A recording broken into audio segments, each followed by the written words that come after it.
Happy Friday, and as you know, we're fast approaching the Christmas official day, and there is no better thing to put us in the mood than reading Charles Dickens' A Christmas Carol.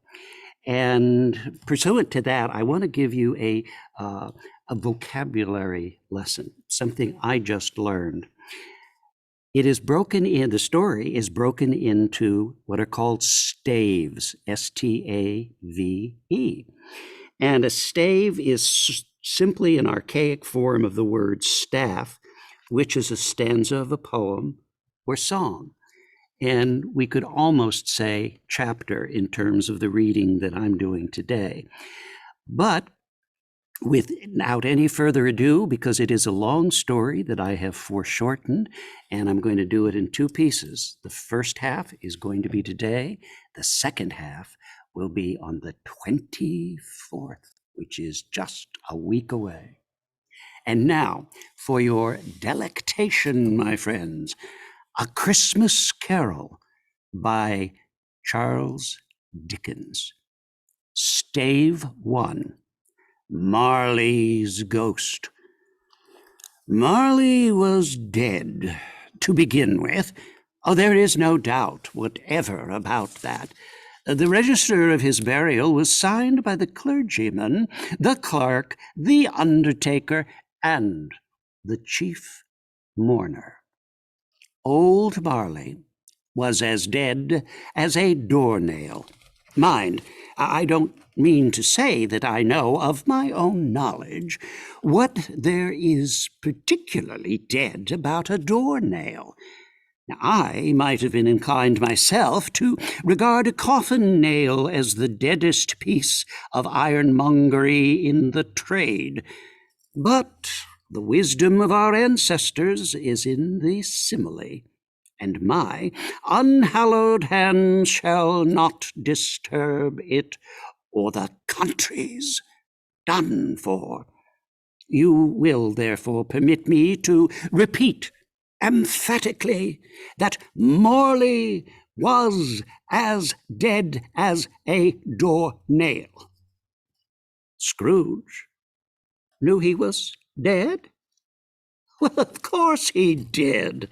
How could it be otherwise? Scrooge and he were partners for I don't know how many years.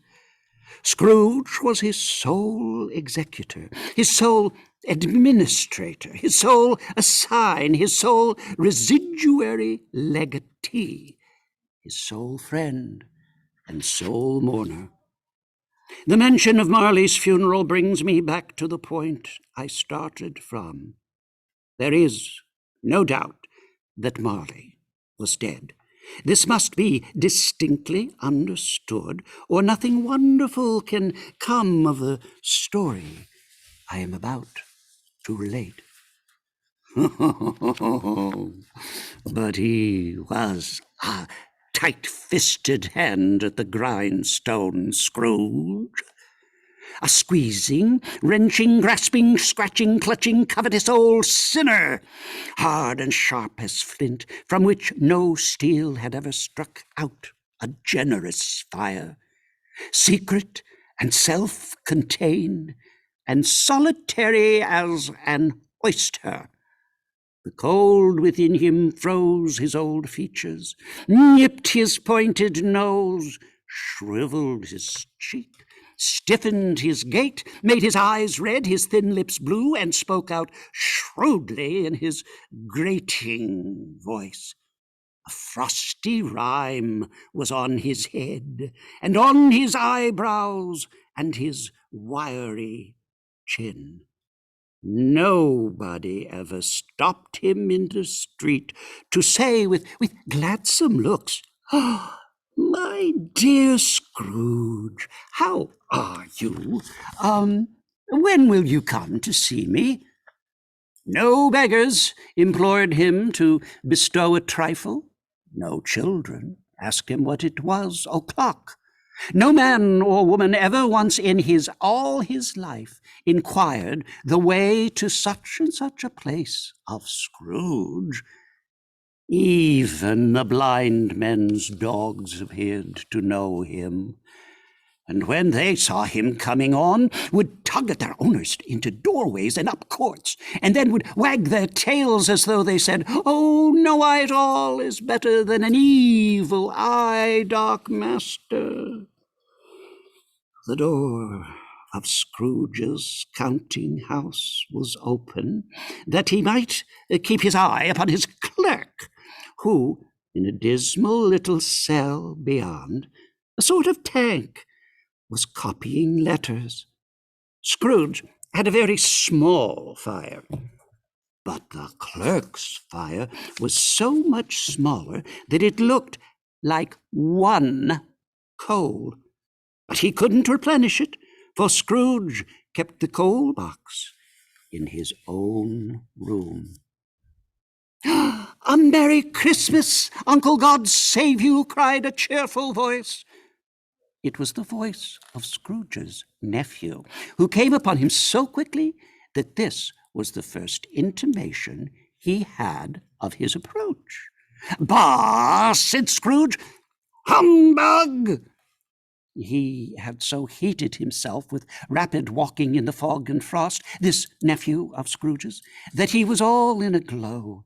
His face was ruddy and handsome, his eyes sparkled, and his breath smoked again. "Christmas a humbug, Uncle," said Scrooge's nephew. "Oh, you don't mean that, I am sure." "I do," said Scrooge. "Merry Christmas! What right have you to be merry? What reason have you to be merry? You're poor enough." "Come, then," returned the nephew gaily. "What right have you to be dismal? What reason have you to be morose? You're rich enough." Scrooge, having no better answer ready on the spur of the moment, said, "Bah!" again, and followed it up with, "Humbug! Nephew, keep Christmas in your own way. Let me keep it in mine. Oh, now don't be angry, Uncle. Come, dine with us tomorrow." His nephew left the room without an angry word, notwithstanding. He stopped at the outer door to bestow the greetings of the season on the clerk, who, cold as he was warmer than Scrooge, for he returned them cordially. Scrooge took his melancholy dinner in his usual melancholy tavern, having read all the newspapers, and beguiled the rest of the evening with his banker's book. Went home to bed. He lived in chambers which had once belonged to his deceased partner. Oh, they were a gloomy suite of rooms. Now, it is a fact that there was nothing at all particular about the knocker on the door, except that it was very large. It is also a fact that Scrooge had seen it night and morning during his whole residence in that place. Let it also be borne in mind that Scrooge had not bestowed one thought on Marley since his last mention of his 7 years dead partner that afternoon. And then, let any man explain to me, if he can, how it happened that Scrooge, having his key in the lock of the door, saw in the knocker, without its undergoing any intermediate process of change, not a knocker, but Marley's face. As Scrooge looked fixedly at this phenomenon, It was a knocker again. To say that he was not startled, or that his blood was not conscious of a terrible sensation to which it had been a stranger from infancy, would be untrue. But he put his hand upon the key he had relinquished, turned it sturdily, walked in, and lighted his candle. He fastened the door, walked across the hall, up the stairs, slowly too, trimming his candle as he went. Quite satisfied, he closed his door and locked himself in. Double locked himself in, which was not his custom. Thus, secured against surprise, he took off his cravat, put on his dressing gown and slippers and his nightcap, and sat down before the fire to take his gruel. As he threw his head back in the chair, his glance happened to rest upon a bell, a disused bell that hung in the room and communicated for some purpose now forgotten with a chamber in the highest story of the building. It was with great astonishment and with a strange, inexplicable dread that as he looked, he saw this bell begin to swing. It swung so softly in the outset that it scarcely made a sound. But soon it rang out loudly, and so did every bell in the house. They were succeeded by a clanking noise deep down below, as if some person were dragging a heavy chain over the casks in the wine merchant's cellar. Scrooge then remembered to have heard that ghosts in haunted houses were described as dragging chains. The cellar door flew open with a booming sound, and then he heard a noise much louder on the floors below. Then, coming up the stairs, then coming straight to his door. "It's all humbug, still," said Scrooge. "I won't believe it." His colour changed, though, when without a pause it came through the heavy door and passed into the room before his eyes. How now?" said Scrooge, caustic and cold as ever. "What do you want with me?" Much, Marley's voice. No doubt about it. "Who are you?" "Ah, ask me who I was." "Well, who were you then?" said Scrooge. "In life, I was your partner, Jacob Marley." Can you sit down?" asked Scrooge, looking doubtfully at him. "I can." "Will you attend?" The ghost sat down on the opposite side of the fireplace, as if he were quite used to it. "You don't believe in me?" observed the ghost. "I don't," said Scrooge. At this, the spirit raised a frightful cry and shook its chain with such a dismal and appalling noise that Scrooge held on tight to his chair to save himself from falling in a swoon. But how much greater was his horror when the phantom, taking off the bandage round its head as if it were too warm to wear indoors, its lower jaw dropped onto his chest, Scrooge fell upon his knees, clasped his hands to his face. "Mercy!" he cried. "Dreadful apparition! Why do you trouble me?" "Man of the worldly mind," replied the ghost, "do you believe in me or not?" "I do," said Scrooge. I must, but why do spirits walk the earth, and oh, why do they come to me?"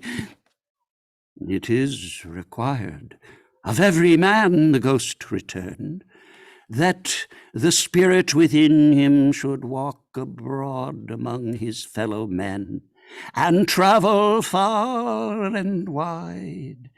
And if that spirit goes not forth in life, it is condemned to do so after death.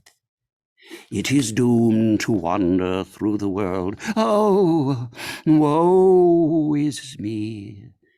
And witness what it cannot share, but might have shared on earth, and turned to happiness."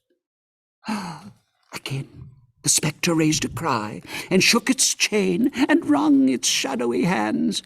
You are fettered," said Scrooge, trembling. "Tell me why."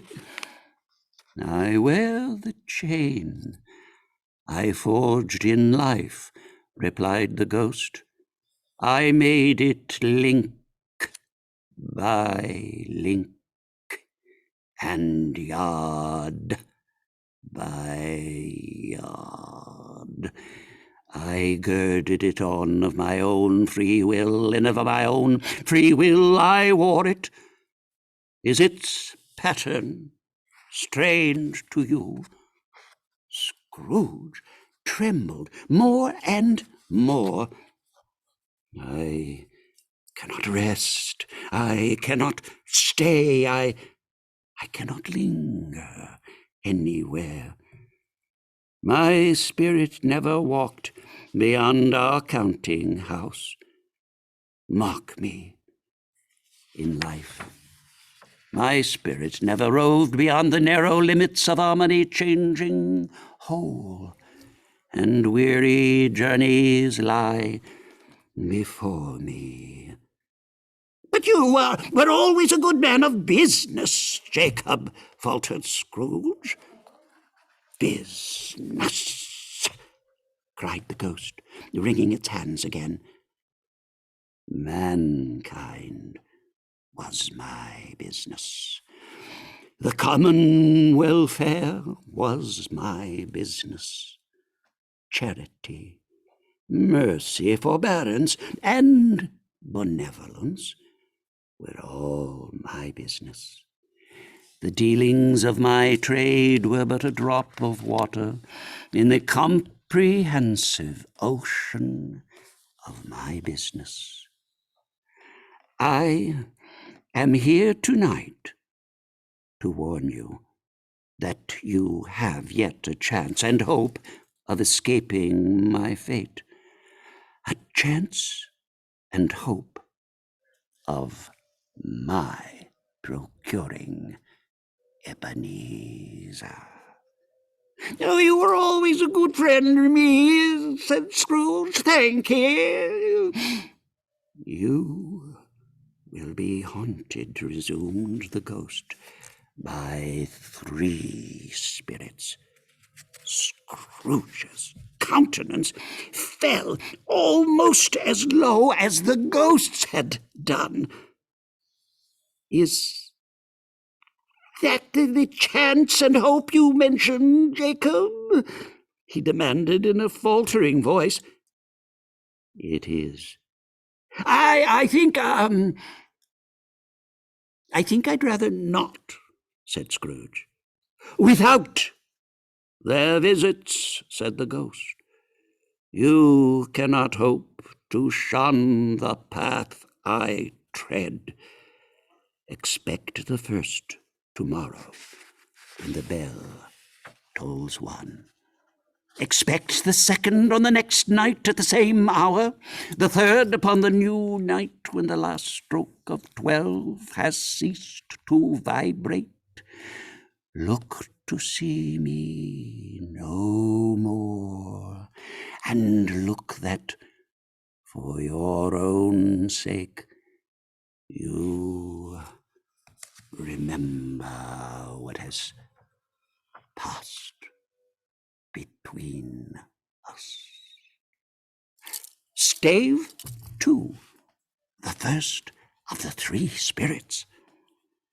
When Scrooge awoke, it was so dark that looking out of bed, he could scarcely distinguish the transparent window from the opaque walls of his chamber. He was endeavoring to pierce the darkness with his ferret eyes when the chimes of a neighboring church struck the 4 quarters. So he listened for the 4th. The curtains of his bed were drawn aside, and Scrooge, starting up in a half-recumbent attitude, found himself face to face with the unearthly visitor who drew them as close to it as I am now to you. And I am standing in the spirit at your elbow. Oh, it was a strange figure, like a child, yet not so like a child as was like an old man, viewed through some supernatural medium, which gave him the appearance of having receded from view and being diminished to a child's proportions. "Who and what are you?" Scrooge demanded. "I am the ghost of Christmas past." "Long past?" inquired Scrooge, observant of its dwarfish stature. "No, your past. Rise, walk with me."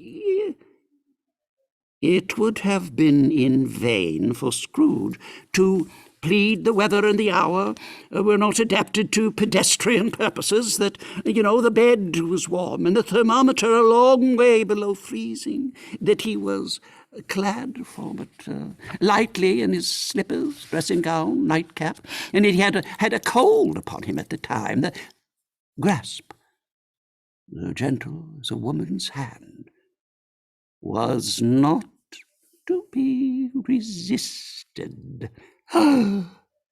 "Good heavens!" cried Scrooge, clasping his hands together as he looked about him. "I was bred in this place. I was a boy there. These are but shadows of the things that have been," said the ghost. "They have no consciousness of us." They went, the ghost and Scrooge, and this is what they saw. A lonely Christmas at boarding school. A young boy finding joy and adventure in the company of literature and imaginary friends. 2, the arrival of the boy's sister, his nephew's mother, to bring him home. 2, the warehouse where he apprenticed, and a memorable party hosted by his boss, Mr. Fezziwig. 2, his betrothed, breaking off their engagement because he loved Golden Cane more than he could ever love her. To a family scene of warmth and comfort where a man recounts seeing Scrooge at work in his office as Marley lay dying. The mother in this scene was the girl Scrooge had loved. The father, her husband, wasn't Scrooge. And Scrooge falls into an exhausted sleep as we begin Stave 3, the second of the three spirits.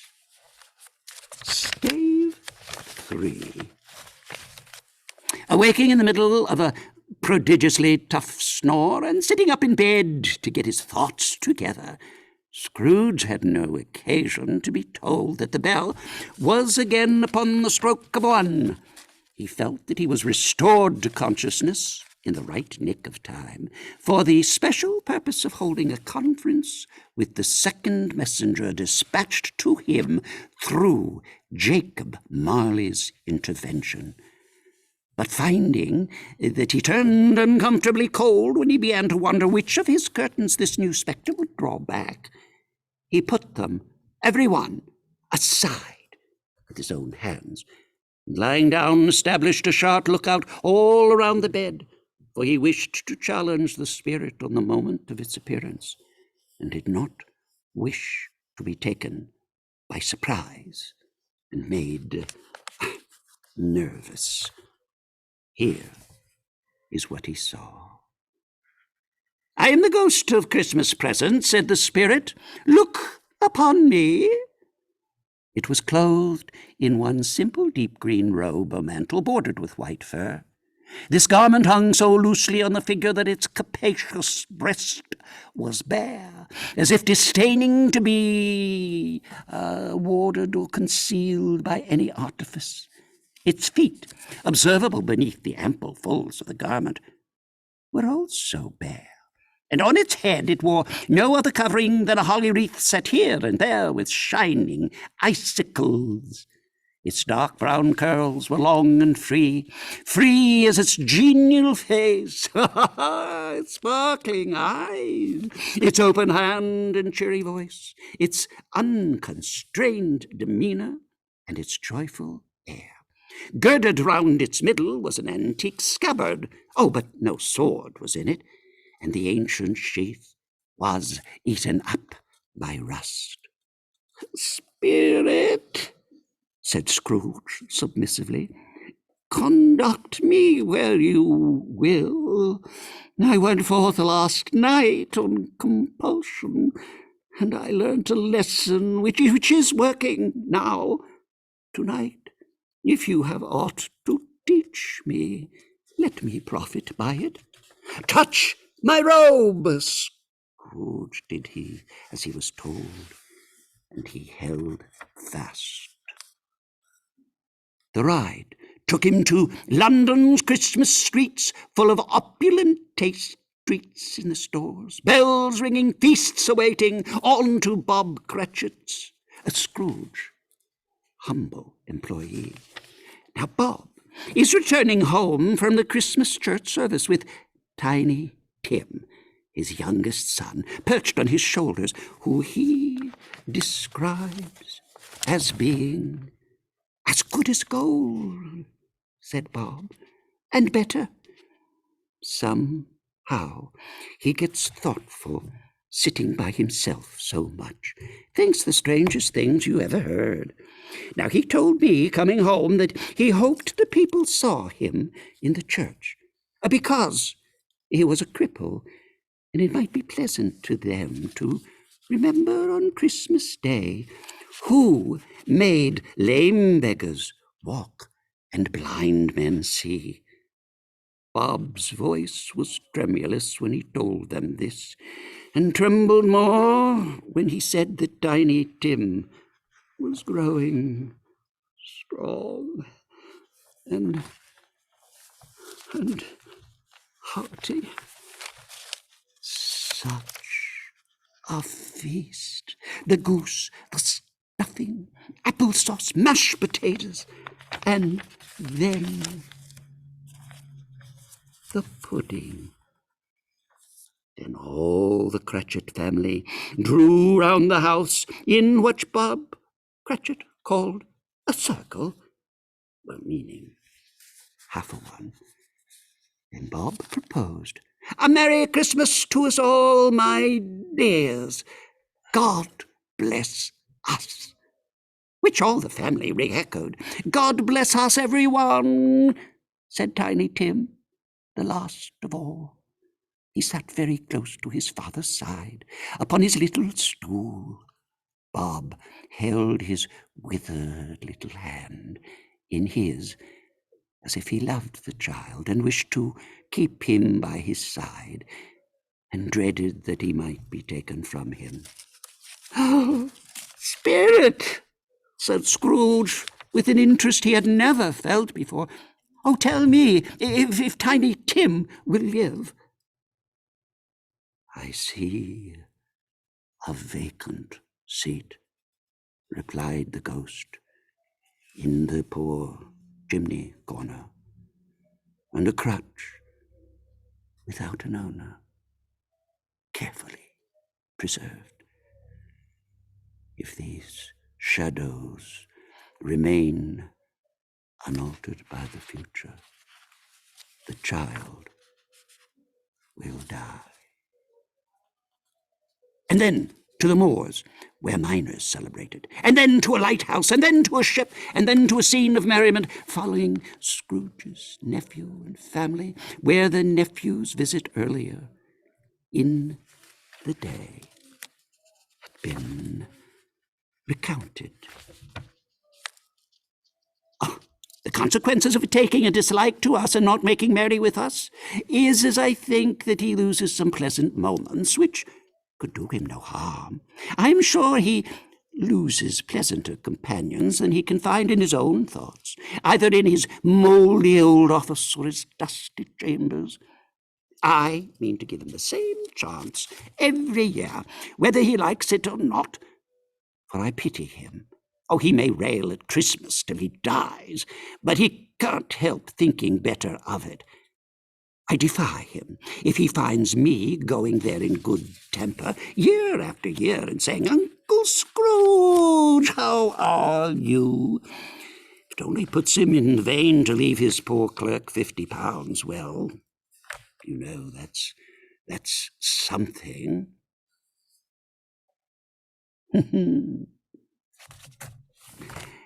And then, past other sights, it was strange, too, that while Scrooge remained unaltered in his outward form, the ghost grew older, clearly older. Scrooge had observed this change, but never spoke of it until they left the children's 12th night party, when, looking at the spirit as they stood together in an open place, he noticed its hair was grey. "Are spirits' lives so short?" asked Scrooge. "My life upon this globe is very brief," replied the ghost. "It ends tonight." "Tonight?" cried Scrooge. "Tonight, at midnight. Hark! The time is drawing near." The chimes were ringing the 11:15 at the moment. "Forgive me if I'm not justified in what I ask," said Scrooge, looking intently at the spirit's robe, "but I see something strange and not belonging to yourself protruding from your skirts. Is it a claw or a foot?" "It might be a claw, for all the flesh there is upon it," was the spirit's sorrowful reply. "Look, here." From the folding of its robe, it brought 2 children, wretched, abject, frightful, hideous, miserable. They knelt down at his feet and clung upon the outside of its garment. "Oh, man, look here, look down here," exclaimed the ghost. They were a boy and a girl, yellow, meager, ragged, scowling, wolfish, but prostrate, too, in their humility, where graceful youth should have filled their features out and touched them with its freshest tints. A stale, and shriveled hand like that of age had pinched and twisted them and pulled them into shreds. Where angels might have sat enthroned, devils lurk and glared out menacing. No change, no degradation, no perversion of humanity in any grade through all the mysteries of a wonderful creation has monsters half so horrible and dread. Spirit, are they yours? Scrooge could say no more. They are man's, said the spirit, looking down upon them. And they cling to me, appealing from their fathers. This boy is ignorance. This girl is want. Beware them both, and all of their degree. But most of all, beware this boy, for on his brow I see that written which is doom.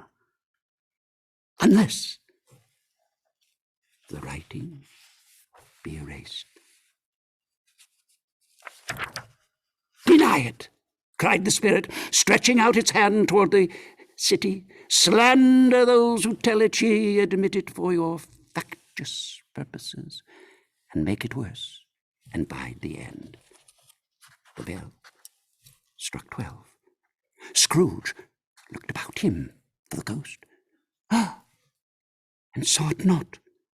As the last stroke ceased to vibrate, he remembered the prediction of old Jacob Marley, and lifting up his eyes, beheld a solemn phantom, draped and hooded, coming like a mist along the ground